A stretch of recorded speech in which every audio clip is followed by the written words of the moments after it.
Le pouvoir ne se prend pas par la force brute. Il s'installe doucement, insidieusement, là où l'être humain doute, là où il cherche un abri, une garantie, une promesse contre l'incertitude.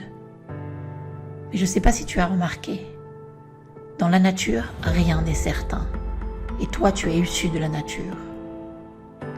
Le pouvoir, celui qui contrôle, qui manipule, qui assujettit, ne se nourrit pas d'autorité pure, il se nourrit de peur, et il prospère dans le vide que laisse notre besoin maladif de sécurité.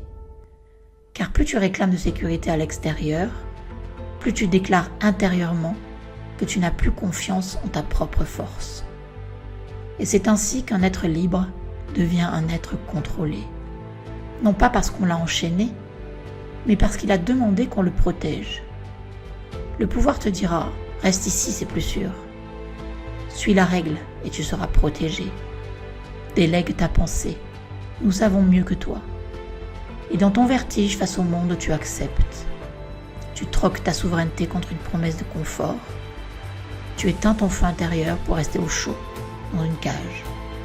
Mais ce que tu crois être un refuge est un piège, car la vraie sécurité ne vient jamais d'un système, d'un contrat ou d'un discours bien rodé.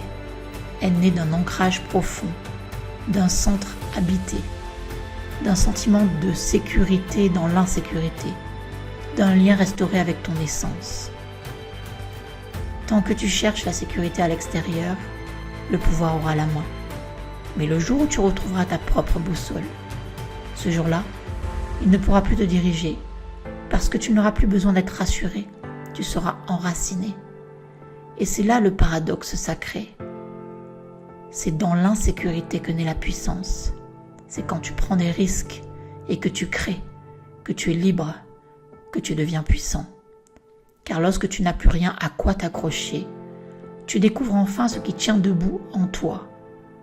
Quand les repères s'effondrent, les piliers intérieurs émergent. La vraie force ne vient pas de la stabilité qu'on t'offre, mais du chaos que tu traverses, éveillé, pour trouver cette sécurité en toi, quels que soient les événements extérieurs.